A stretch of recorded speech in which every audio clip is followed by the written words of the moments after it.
and chapter 19 are both around the relationship with your product company rep. So I don't know, I think we could probably put them together, to be honest, because the first part is around understanding that your product rep is on your team, because they are. And that doesn't mean that they are really good at their job. There's like everybody, there's people that are good at it and there's people that are not so good at it. So I think if you are lucky enough to have a great product rep, then think about why it is you do like this person working with you and tell them. And the same, they could do the same with you. I think just let's develop that relationship a little bit more, because they are so helpful and so powerful in your success. Sorry to interrupt. I just wanted to let you know that I've got an event happening next week, and it's called the 25-hour Salon Owner. And we're going to cover off on a few things that we talked about here today and a heap more. And I'd really love you to join me. There'll be a link in the show notes, or if you're watching on YouTube, there'll be a QR code. Check it out. I think it's right up your alley. And if you're a salon owner, hey, this one's not coming. If you're a salon owner with a team of 3 or more, I would love to see you on the day. So enough from us, back to the event. But if you're someone who doesn't pay your bills on time and you're scatty and all over the place and you hardly use a product and you whinge and complain and you want things for free, well, you know what? You need to think about, are you an A-grade client for them or are you a D-grade client, right? So I think having a really good, strong conversation with what you want the outcome to be is a really good place to start. More and more now, people don't have as much contact. In the old days, everybody drove to everybody's salon and it was pretty normal, but less and less of that happens now. The landscape's changed, I know that, but you still have a product, then you can get information online. One time you couldn't, you had to hear it from the person who gave it to you, but there's so much now, so it's a really different landscape. But I just think, let's talk about it. Let's develop it so that it works for you and it works for him. It's actually one of the ways that my coaching business grew, because I would start working with someone on, different things, and then the retail would start to grow and change, because it's something that I feel really strongly about. It's a really good measure of customer care. When people aren't taking products home, I think, why is that? That doesn't make sense. And the reason I'm so good at teaching it is because I was so shit at it, and a really good product rep taught that to me. So I do really understand the value of a great product rep. So when you start to develop this relationship, you'll start to realize that there's a lot that you can do together and work on, whether it's the training or whatever. But what happens is the retail starts to grow. And that's when a product rep would come to me, or the person I'm working with, the salon owner, would say, my product rep was so impressed with me. I've gone from number 27 in the state to number 4 in the state. And I say, what did he say? What did she say? And he goes, can I meet her? And he'd say, so if you want to, I can give you his number. And I'd say, yeah, of course I'd meet him.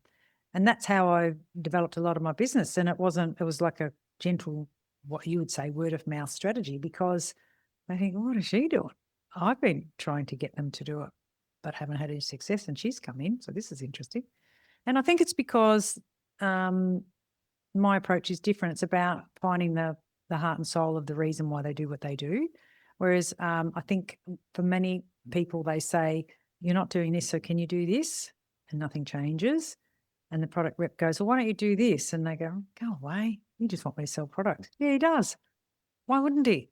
Right? Everybody wins. And I talk about that too in here, saying that, everybody wins, because if a client takes a product home and she loves it, and even if she doesn't, she can bring it back if it's something I teach, but she's got now something that will help her with her hair and skin. That's a win. So it's a win because the product company rep figures look better on paper. So he's going to get a pat on the back from his boss because you are buying more products. Your business is going to be more successful because your clients are more loyal now, because you've gone out of your way and looked after them, not just for the service, but the product and home care as well. So that's a win, because financially you gain from that and the loyalty grows from that. So everybody wins. Like, your team's confidence will grow, because if you don't teach them how to be confident and to ask 2 questions, what do you use to cleanse your skin, or what do you use to shampoo your hair? And the second question is, what else do you use after you've cleansed your skin? What do you use? Or if it's hair, after you've shampooed and conditioned your hair, what do you use when you get out? So they're 2 questions, and probably not for barber, but for a hairdresser, you'd say, what else do you use? Do you have any deep conditioning treatments in the salon? Have you had any, heavy duty treatments and things? Could be a keratin product or relaxer or something. And if it was beauty, it would be what heavy duty beauty do you have? As in, have you had a laser treatment or a peel or, things that help you to understand what their knowledge is. And if you're not asking those, you'll never know. So you can't really help, can you? You can look at someone like me and presume that I've had every peel under the sun, and you'd be correct if you did presume that, but I might not. People say to me, my skin's lovely. You've got really lovely skin. I think, well, I've had a facelift or two, just quietly. And so, but I do have lovely skin. I rarely wear foundation because I don't want to. I like the way my skin feels when I don't. So if that's the case, I need to look after it. Got to try and keep out of the sun. But I do all sorts of lovely things to my skin because I just love it. It just feels good. So I do have good skin. There's no accident. And I didn't start using good products till I don't know, I think I started coaching beauty salons as well as hair salons, maybe in my early 40s. And that's when I started to learn that, oh, this is pretty good. So there's a lot to learn, but I think that if you don't tell somebody what you know and ask, can I help you with that? Or would you like me to give you a suggestion? Then you're just ignoring it. And so I don't think that's a good idea. I think you need to just be honest and talk about what would be helpful to you, and then ask the other person what would be helpful to them. So, your product rep is just great, so there's so many things that make a good product rep. I often say that a salesperson is better than an ex-hairdresser or an ex-beauty therapist. That doesn't mean that's 100% the rule that fits, but quite often the hairdresser or the ex-beauty therapist are kind of still stuck in the servicing and the being overly kind, and they're not good at the sale part. And so that can be a problem, not always. Sometimes the person who's not a hairdresser or beauty therapist, an ex-hairdresser or beauty therapist, can be judged by the salon owner because they go, well, she's not a hairdresser, she's not one of us, so what would she know? And that's actually unfair and not true, but that can be something in the way. But either way, I think that you need to just think about, what is it that you want your team to say? What's the beginning, right? And if you have one thing that maybe it's just ask the 2 questions or the 3 questions, and you just start small, right? And it might even be that you start small with a sample of your product, but you've got to start small. And most of you don't do something, and then when it becomes a big problem, you want to hit it with a machine gun when just a slingshot constantly would have worked. And I think that's the same with your product company rep. Quite often we blame them. We go, oh, he never comes here and whatever. And I think, yeah, I know, but how much are you showing up for them? So I remember lots of people that were reps, once they found and read this book, they said, that's so good. I'm really glad that you appreciate what we do. I said, absolutely, absolutely. Like, yeah, it's a really wonderful weapon, the product you use and the company that represent that product and who they set out. So hopefully that's really helpful for you. The next one is called One for the Product Reps, and it's a bit about, it's kind of the reverse, actually. That's chapter 20. So I'll talk to you about that one in a minute as well. But that's 18 and 19 are together because they're not the same, but they're similar. And I think that's a really good idea. So enjoy 18 and 19, and I'll see you at 20. Chapter 18, Your Product Rep is on your team too. In the movie Erin Brockovich, Erin's boss asks her, how did you do that? She turns to him and says, boobs, Ed. They're called boobs. I love that part of the movie. Well, in our industry, it's not boobs, actually. It's the relationship with your product company that gets the job done. When it comes to effectively training your entire team in retail, what you need is a healthy relationship with your product rep. Get a great one on your team, and it's as good as having an amazing rack, or boobs, as Erin called them. Direct access to your product company through your representative is gold. Never settle for an average rep. The right one will take you and your team to a whole new level. The good ones care about you and your salon business. Beware. If your product company sees you as a C or D grade account now, you have your work cut out for you. It can be done, but you need to start over and eliminate what I call D grade thinking and behaviour. D and some C grade salons don't pay their accounts on time. The rep always has to chase them to get payment. C and D grade salons don't stock either the whole range or enough stock, so they run out of stock all the time.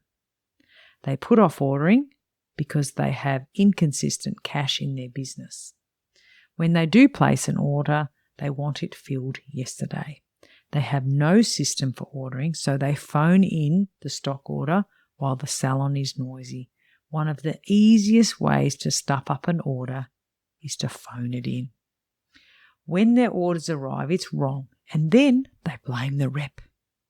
The rep is so pleased to get the order, he or she never bothers to explain that this is a shitty method of ordering.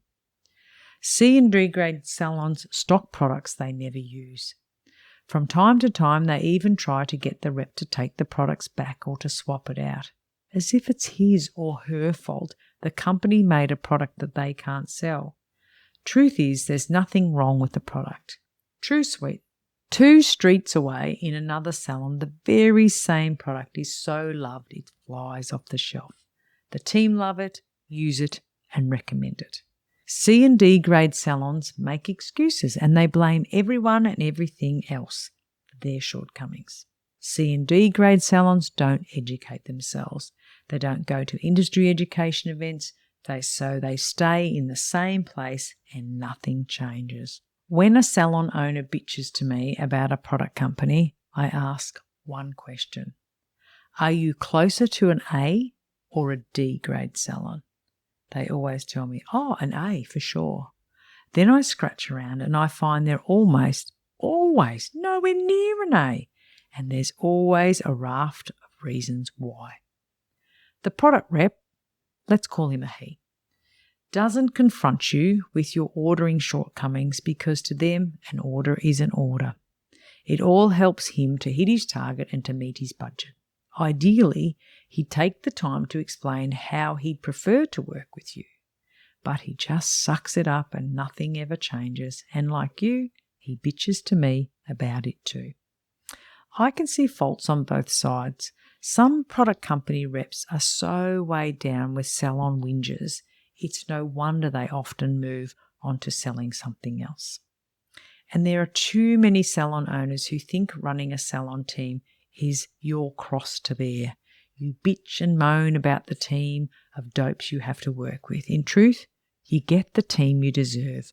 Your team reflects what you think. You get what you think. When I ask most salon owners, if you think I'd tolerate that sort of behaviour, do you think I would if it was my salon?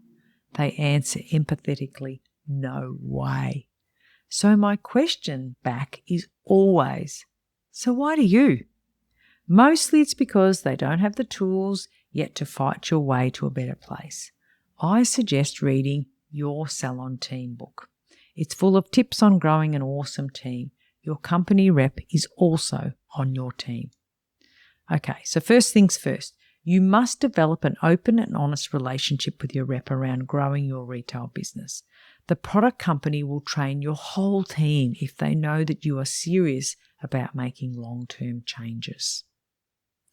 Everyone wins when your salon is kicking ass in retail. Your clients will get their needs met and their problems solved. Your team will be reaching their targets and your rep will be filling healthy, regular stock orders for you. Your product company representative could well be the most underused asset in our industry. It's no coincidence that great salons show respect to their reps. They are thoughtful about their time and the business respect is mutual. Those that are struggling are probably lucky to even get a visit from a rep. Let me tell you about my own experience with product company reps. When I first opened my salon, I didn't pay much attention to retail. Well, actually, that's an understatement. I didn't know any better. The salon I worked in for 16 years didn't place real value on retail sales. He considered retail a nuisance, something that you had to have. He had 3 salons, and I know the one I worked in had the best product company account. Back then, we had no scales to measure products. It was half of 6 and half of 7. I imagine we overmixed and wasted an enormous amount of product. Everybody did back then. The rep who looked after my boss's account always left me feeling like it was a bit of a boys' club. They were always wheeling and dealing. I can remember putting away stock that we hadn't ordered. It was as though it fell off the back of the truck. I asked my boss about the rep. He said, he's like a rat with a gold tooth. Oh, forget about it, he said in a strong Italian accent. They seemed pretty much the norm back then in the 1980s. Today, they are far better ways to keep track of your stock. When I left to open my first salon, I just continued using the brand that my boss was using, and the rat with the gold tooth gave me the same discount as my boss, and that was all there was to it. It wasn't until Rob Seeley, the state manager from PPS, dropped in the bag of products to me personally that I gave any thought of changing product brands. I loved the PPS products, and hence my relationship with Rob and PPS had started. I had my salon doors open for a few months by then, and I hadn't seen or heard of the product company I was with, so my decision to change was a very easy one.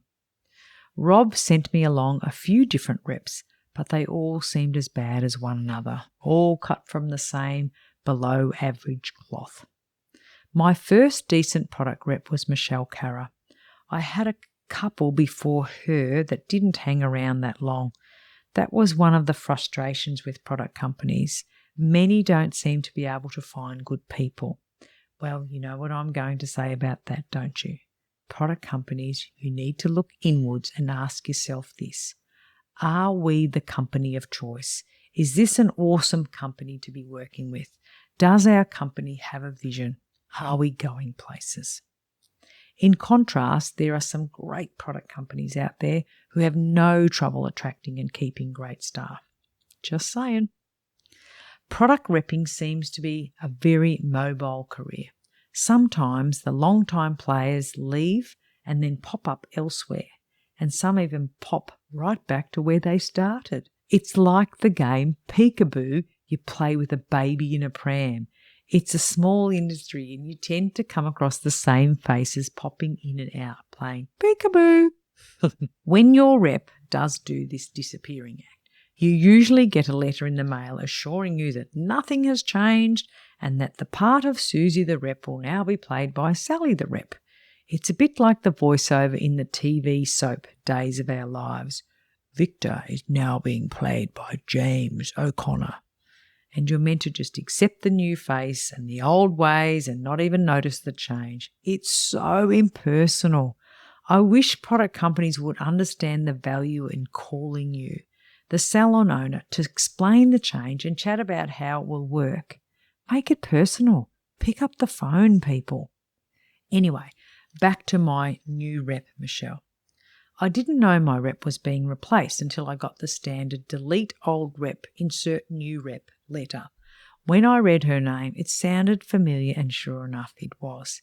It turned out Michelle went to school with one of my sisters. What a joy it was to have Michelle. She was a ripper, an absolute breath of fresh air. Michelle was the full bottle. She'd come into my salon at the right time on the right day and take to my product shelf. She was full of energy and excitement, telling me about the best of the monthly deals according to my ordering habits and placing my order correctly every single time. She didn't hang around, bitching or wasting my time. She might have a quick coffee, but it was always work, and I knew she respected my time. She'd be back in 4 weeks, time to do it all again, on time, on cue. She was a machine. She trained my team up in product knowledge and gave them all a free product to try. Nothing was too much trouble. And then she was gone. Just like that. You know how I tell you that everyone is leaving? Well, it's true. Even your product rep is leaving. Michelle was moving up north to follow the sun and start afresh. I got the standard delete Michelle, insert X letter.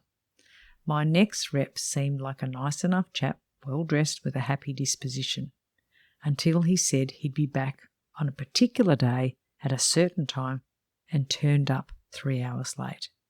We didn't get off to a very good start. 4 weeks rolled around and this time he was a complete no-show. When I called to see if he'd forgotten me, he said, "No, sorry, something's come up this week." I cracked it.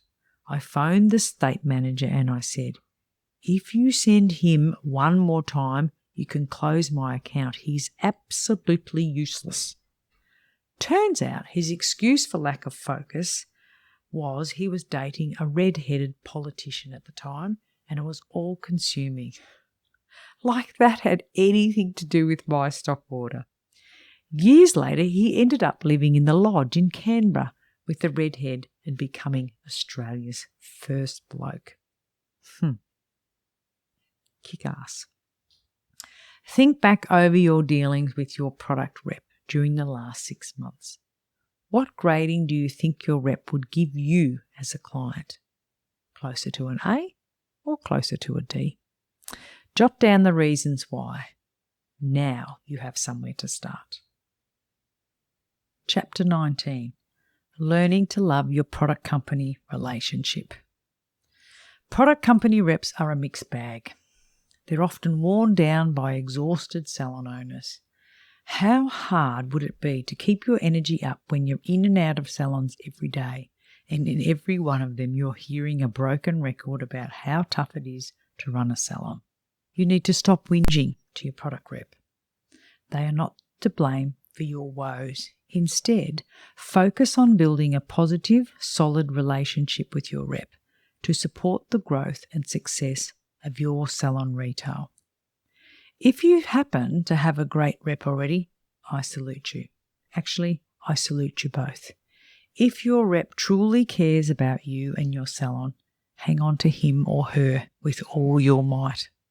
Surprise them with gifts for their birthday and Christmas. Pen a thoughtful thank you card and make sure they feel your appreciation. You'll not only stand out amongst the whingers, you'll be fostering a mutually advantageous relationship. In contrast, if your product rep relationship is rocky, maybe you should be looking at your approach. For example, stop banging on about how hard it is to get free stuff these days. You know what I'm talking about. I've spent $50,000 with you this year. I'm owed free products galore. It's crap, and you need to do away with that thinking altogether. You'd be better spending your time becoming a better client to your product company. Put your energy into growing your retail spend, and then you'll be winning on all sides.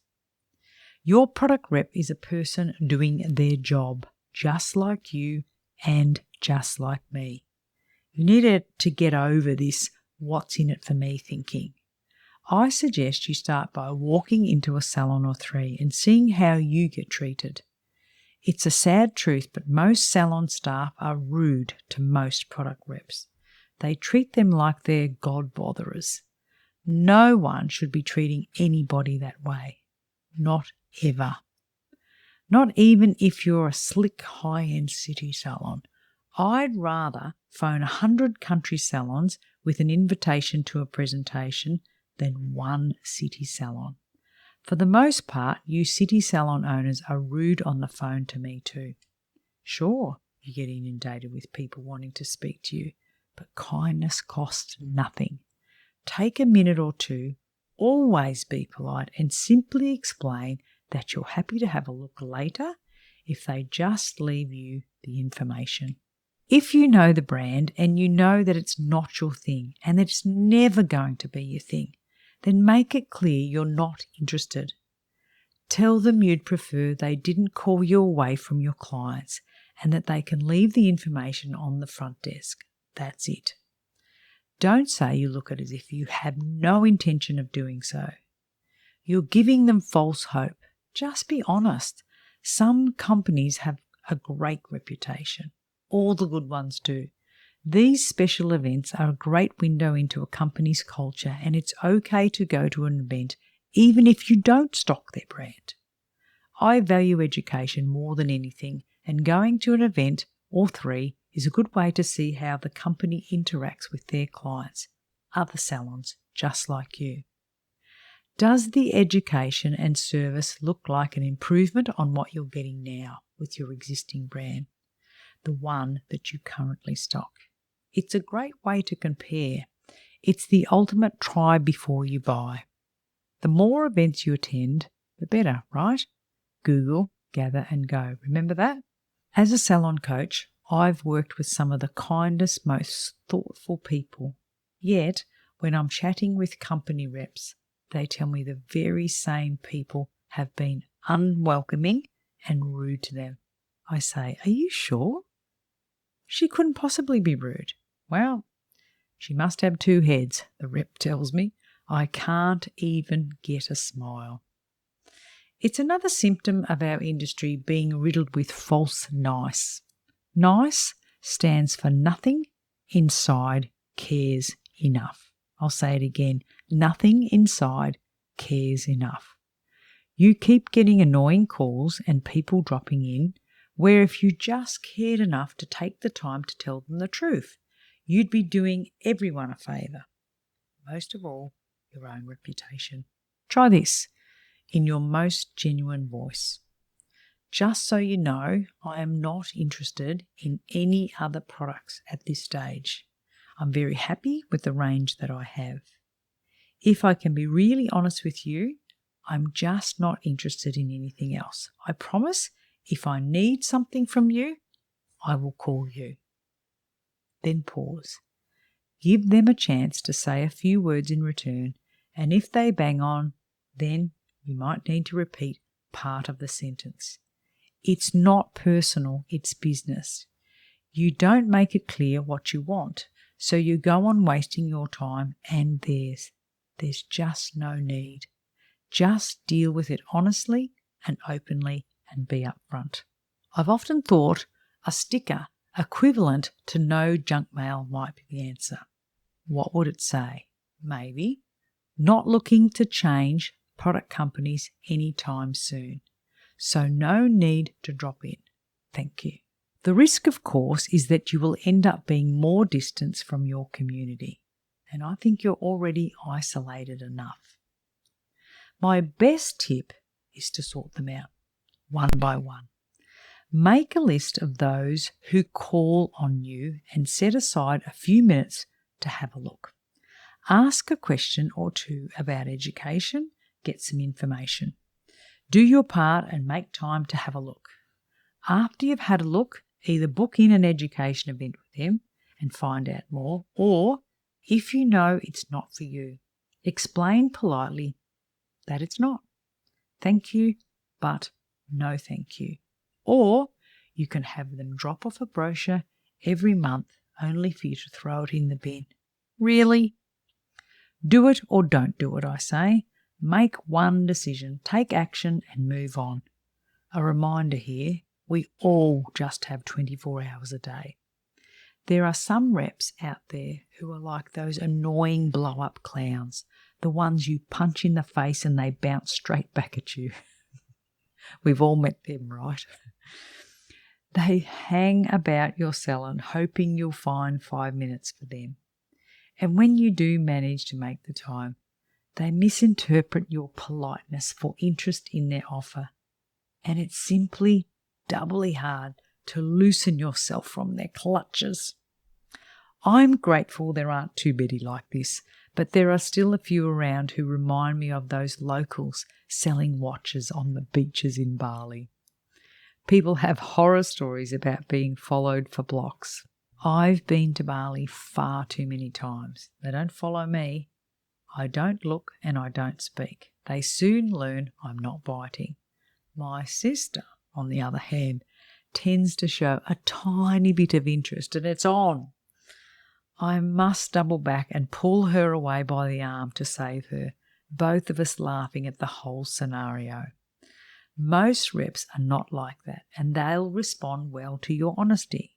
Then you can get on with your job of being awesome in your way, and just remember they have a job to do too. What you stock is your choice. It's your right as a salon owner to choose what floats your boat. Just show each other respect. After all, we are, or at least should be, on the same team here. You get nothing for nothing. In the product company's defense, there are some salon owners who think they should get free things. What is that about? Why should you get free stuff from a product company? I don't understand this. Nothing is ever free. There is always strings of some sort attached. There is no such thing as a free lunch. It's like credit card points. They get you on a hefty interest rate, then give you a gift to sweeten the deal and keep you from figuring it out. Any financial advisor will tell you to pay the card balance out every month. Most of you aim for that and most of you miss it. The game continues. The gift sweetens up your sour taste of paying the high interest rate on the balance you don't repay. See? No free lunch. If your product rep is offering you extra things, it's in relation to a special deal. It might be that you buy 12 of these and we'll give you 2 for free deal. That's great if you need 12 of them. If not, don't get sucked into by the sweetener. Just buy what you need. Nothing more, nothing less. Stick to your budget. What?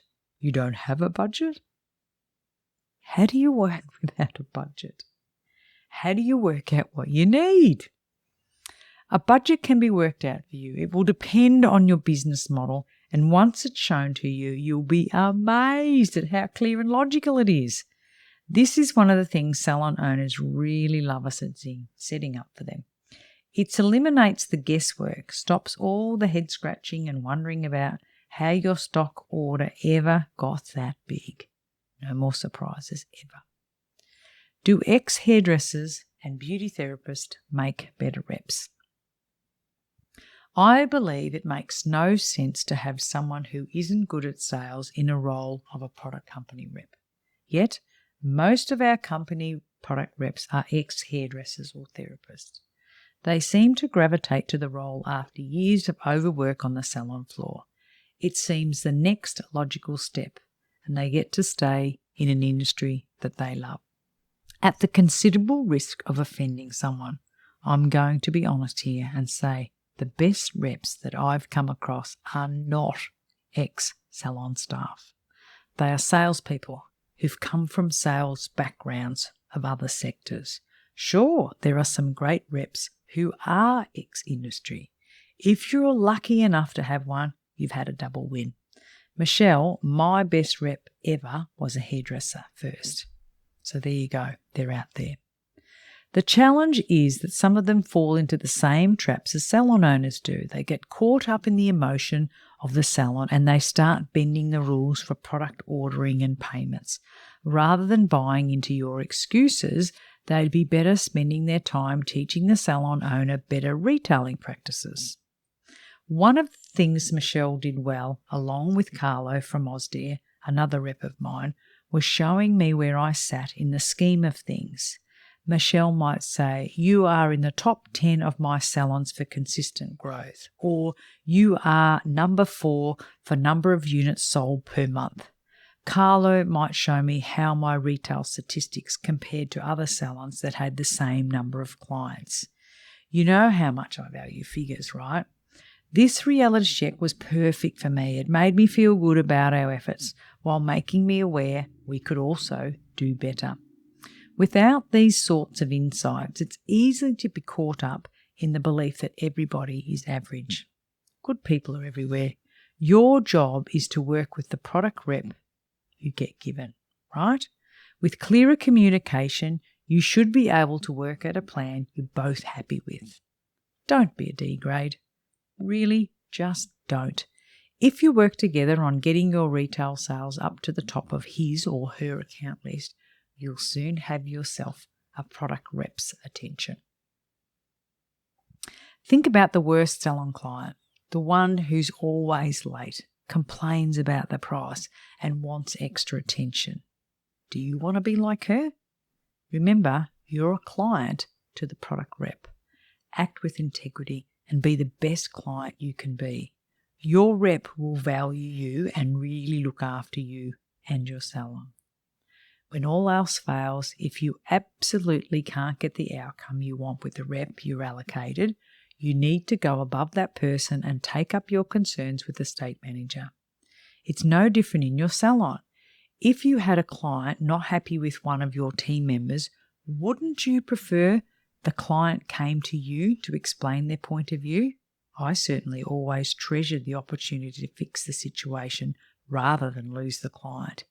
It's all part of running a great salon, and so much of it's down to the good communication that you have or do not have. In the salon with your product rep and everyone else you have dealings with, treat everyone like you'd like to be treated, and you can't go far wrong. Kick-ass Kickstarter. Craft a short script to use next time a product rep phones or drops into your salon unannounced. Learn it, practice it, and be ready to handle the situation politely and efficiently.